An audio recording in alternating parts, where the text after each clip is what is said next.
Good morning all of you. सभी भैया बहनों को क्लास 10 की हरिओम। अध्याय 1 का पैराग्राफ 4 जिसके कविकार है सूरदास जी। 3 का हमने बता चुके हैं और चौथा का हमारे समक्ष है, हमारे बोर्ड में देखें। Look at the board. Hari है राजनीति पढ़ियाई। कहने का मतलब ये है, इस श्लोक का, इस वाक्य का मतलब ये है कि हरि जो है राजनीतिक बहुत पढ़ लिए, राजनीतिक का ज्ञान उसे बहुत ज्यादा हो गया है। समझो बात कहत मधुकर के समाचार सब पाए, कि उद्धव के बात करते ही हम सभी गोपियां जो थे समझ गए कि उन्होंने हमारे लिए किस तरह का संदेश भेजे हैं। हमारे लिए एक अति चतुर होवत पहले ही अब गुरु ग्रंथ पढ़ाए।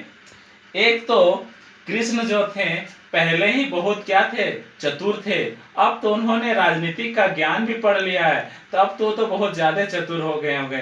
कहने का मतलब ये है कि कृष्ण जो है पहले से भी बहुत ज्यादा चतुर थे। पहले वो जब राजनीतिक नहीं पढ़े थे उस समय तो चतुर थे ही। अब तो उन्होंने ग्रंथ की पढ़ ली है, ग्रंथ की पढ़ाई भी कर ली है, राजनीतिक की पढ़ाई कर ली है, तो अब क्या हो गए होंगे, और ज्यादा बुद्धिमान बन गए होंगे। बड़ी बुद्धि जानी तो उनकी जो संदेश पठाए।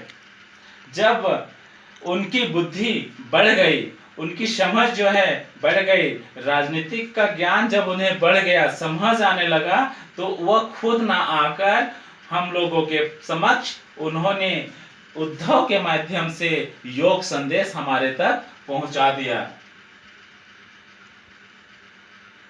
उद्धव भले लोग आगे के पर हित डोलत धराए।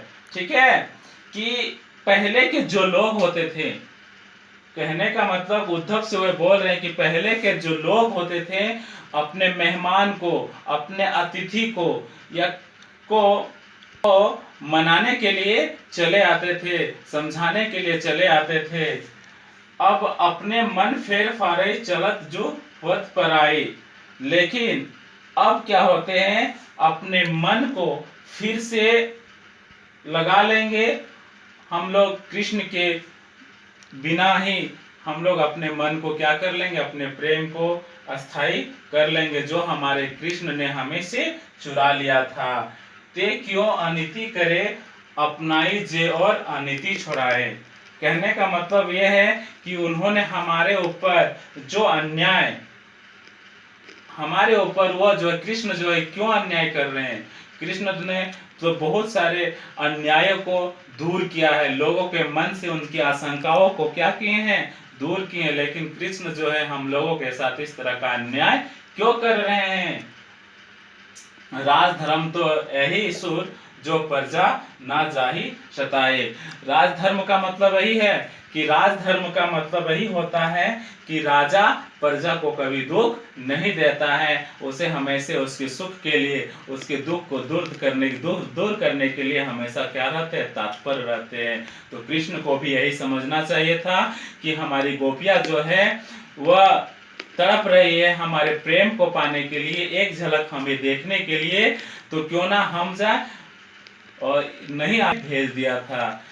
और इसी कारण गोपियां कह रही थी कि राजा का कर्तव्य होता है कि वह गोपियों को यानी अपने प्रजा को खुश रखे। धन्यवाद।